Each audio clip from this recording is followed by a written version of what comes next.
যেটা মাধ্যমে আমরা নতুন বাংলাদেশ পেয়েছি। আগে পাকিস্তানের বিরুদ্ধে আমরা স্বাধীন হয়েছে, এখন বাংলাদেশের ফ্যাসিস্টদের বিরুদ্ধে নতুন করে বাংলাদেশ আমরা পেয়েছি। আমরা সেই নতুন বাংলাদেশ আরও বিনির্মাণে আমরা সামনে এগিয়ে যাব। আমাদের শিক্ষার্থীরা তাদের মেধা, শ্রম, তাদের চিন্তাশীলতা, তাদের টোটাল 100% ইফোর্ট দিয়ে বাংলাদেশকে সোনার বাংলায় পরিণত করবে। সেই জন্য আজকের এই আয়োজন।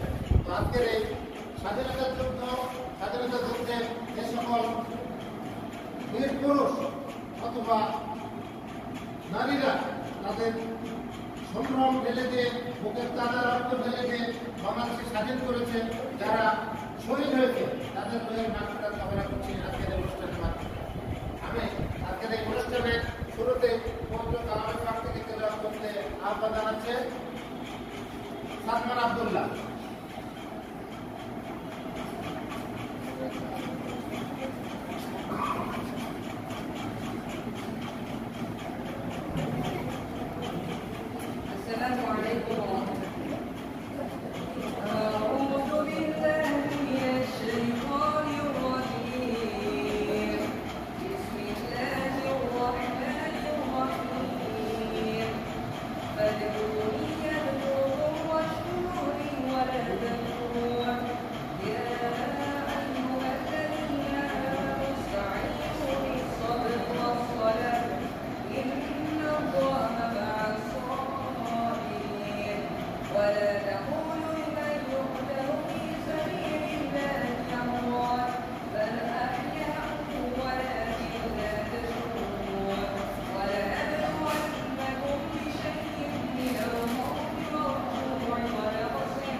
এতদিন পরে 50 বছর পরে এসে 3 লাখ মারা গেছে না 30 লাখ মারা গেছে এটা নিয়ে ভিতরে যদি 3 লাখই হয়ে থাকে তাহলে সেই সত্যটাই জানতে চাই। আমি কোনো মিথ্যা দিয়ে আমি আমার জাতির গর্ব করতে চাই। যেটা যদি 3 লাখ হয় তিনটাই ঠিক, আমি সেটা নিয়েই আমি সত্যিটাকে নিয়ে আমি বলতে চাই। অযথা আমি 30 লাখ নিয়ে আমি বলতে করতে চাই। তারপরে আমি যেটা বলি যে ছাত্ররা অনেক সচেতন প্রশ্ন করে যে শহীদ পরিবার হচ্ছে 30 লক্ষ আর মুক্তিযোদ্ধ পরিবার হচ্ছে 2 লক্ষ। আমরা এত মুক্তিযোদ্ধা দেখতে পাই কিন্তু শহীদ পরিবার কেন দেখতে পাই? 30 লক্ষ যদি শহীদ হয় তাহলে তো আরো দেখতে পাওয়ার কথা না? এই প্রশ্ন আমি ছাত্রদের গুরুত্ব কখনো দিতে পারি না। আমি বলি কি যে তোমরা অন্যের মধ্যে ভালো পাওয়া না, তোমরা সবকিছু পড়বা জানবা কিন্তু ধারণাটা তৈরি করবে নিজের সবকিছু জানতে হবে। কারণ তোমরা সে সময় ছিলাম, আমিও ছিলাম না। যত বেশি মানুষ সবার জায়গাতে ওই যেটা বললাম সেখান থেকেই যে আমি একটা ধারণা তৈরি করবো তা না, এরকম না। সবকিছু করতে হবে, মানে নিজের ধারণা নিজে তৈরি করতে হবে। আমি মনে করি আমার এই প্রজন্ম, আমি এই প্রজন্মকে নিয়ে খুবই গর্বিত। এরা অন্যায়কে অন্যায় বলতে পারে, ন্যায়কে ন্যায় বলতে পারে এবং এরা যখন আমরা মুক্তিযুদ্ধের সঠিক ইতিহাস জানতে পারবো ততক্ষণে আমরা আমাদের জাতি হিসাবে আর উন্নত হতে পারবো। এই যে এত ভেদাভেদ, কে জাতির পিতা কে পিতা না, কে এত ভেদাভেদ কেন? এত ভেদাভেদ তো থাকার কথা না। এই ভেদাভেদই আমাদেরকে এত ডিসাইড দিচ্ছে। আমি মনে করি যার যতটুকু অবদান আমরা সেটুকু স্বীকার করি, সে যেই হোক না সৃষ্টি করে এইসব বক্তব্য তো মানুষ থাকে সেটাই আমি সত্যটা জানার কথা বলেছি। আমি বলি না যে 3 লক্ষই মারা গেছে, সেটা বলি না। 3 লক্ষ হোক 30 লক্ষ, সঠিক তো জানতে হবে। ছাত্ররা যেন সে সঠিক বক্তব্য, সে সঠিক ইতিহাসটা যেন জানে এবং তারা নিজেরা ধারণা করে।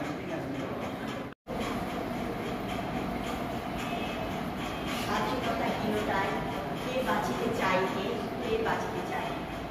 ধন্যবাদ মাননীয় সভাপতি, আমার শিক্ষিকা শিক্ষকবৃন্দ, আমার সামনে উপস্থিত আমার সহপাঠী সহোদরেরা এবং সুধীবৃন্দ, সবাইকে জানাই আমার সালাম এবং শুভেচ্ছা। আসসালামু আলাইকুম।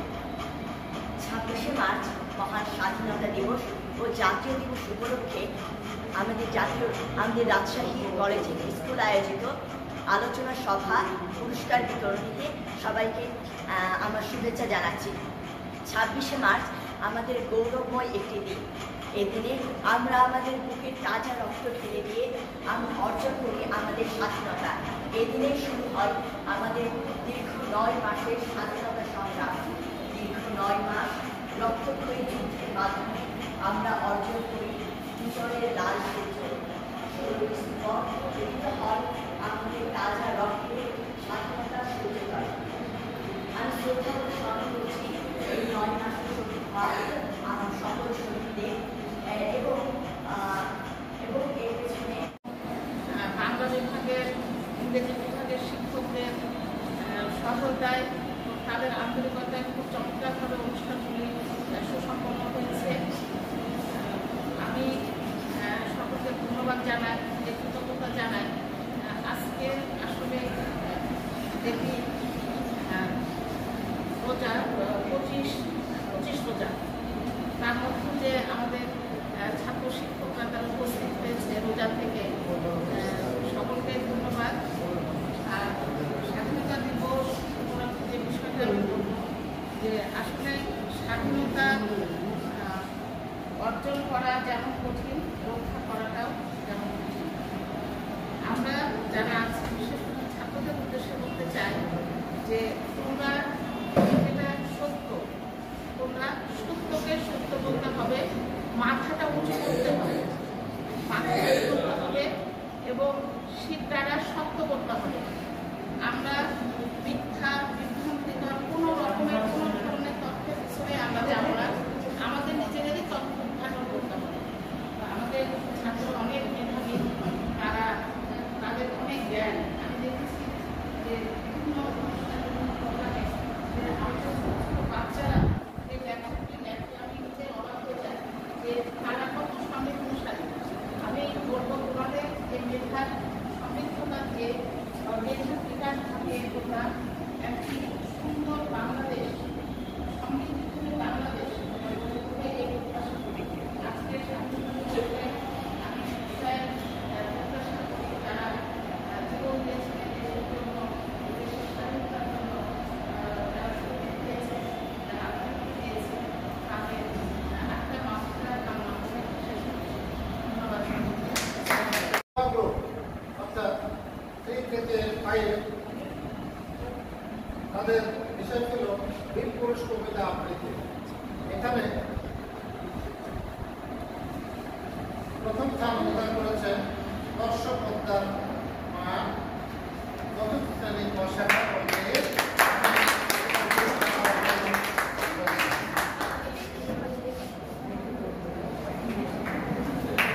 ধন্যবাদ। আমাদের প্রদেশ শিক্ষার্থী, চতুর্থ শ্রেণীর শিক্ষার্থী সুন্দর কবিতা আবৃত্তি করেছে এবং দ্বিতীয় স্থান অধিকার করেছেন মোহাম্মদ আব্দুল্লাহ।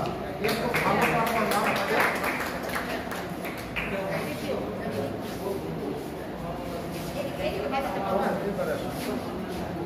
এবং তৃতীয় স্থান অধিকার করেছে সৌগত সরকার শুভ্র, চতুর্থ শ্রেণী ক শাখার উল্টা।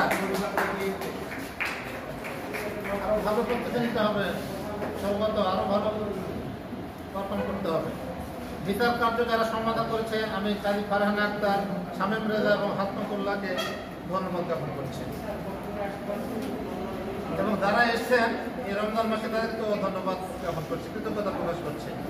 খ গ্রুপে যুগ্মভাবে প্রথম স্থান অধিকার করেছে 2 জন। রাফসান সানি সিফাত, আমাদের সুন্দর বক্তা, ভালো আবৃত্তিকার, আমাদের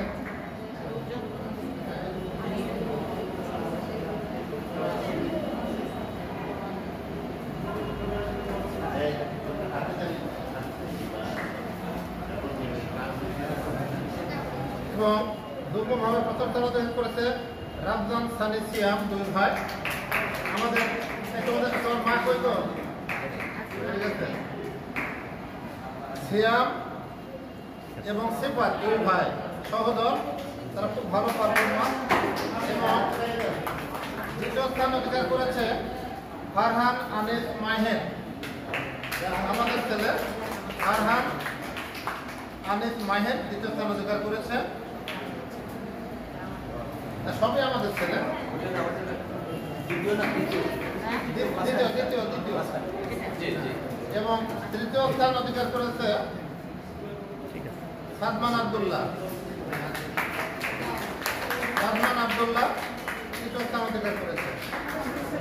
বিচার কার্য পরিচালনায় ছিলেন আমাদের শ্রদ্ধেয় জেসমেন ম্যাম এবং আলমগীর স্যার। এবারে গ গ্রুপ বিষয় রচনা প্রতিযোগিতা, এতে প্রথম স্থান অধিকার করে সৌরভ রুদ্র দাস, নবম কর ও সাত। এও ভালো পারফরম্যান্স, ভালো কবিতা আবৃত্তি করতে পারে, ভালো বক্তব্য দিতে পারে। ইতিমধ্যে আমাদের ডক্টর মাহির স্যার এসছে, তার জন্য ছেলেদের কাছ থেকে একটা পরিচালনা প্রত্যাশা করছে আসার জন্য। এবং দ্বিতীয় স্থান অধিকার করেছে মোহাম্মদ আবদুল্লাহ আল মাসুম, নবম শ্রেণী ঘ শাখা। কত হবে না ঘ হবে, নবম শ্রেণী ঘ না তুমি মাসুম, ঘ শাখা। আমার ছেলে জানে তো আমার শাখার ছেলে। এবং তৃতীয় স্থান অধিকার করেছে হাসির মেজবা সানন্দ। আমি সানন্দ পেয়েছে তার পুরস্কার নেওয়ার জন্য আহ্বান জানাচ্ছি।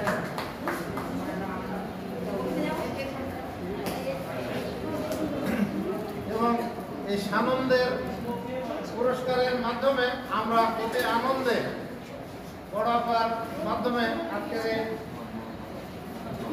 সবার আনুষ্ঠানিকতা এ পর্যায়ে আমি দোয়া পরিচালনা করতে আহ্বান জানাচ্ছি ডক্টর মাহির। পড়াফা বলেছেন ডক্টর মাহির দোয়া করতে। সেজন্য সবাই একবার সূরা ফাতিহা, একবার ইখলাস এবং একবার দরুদ শরীফ পাঠ করুন। আউযু বিল্লাহি মিনাশ শাইতানির রাজিম। বিসমিল্লাহ। আলহামদুলিল্লাহি রাব্বিল আলামিন।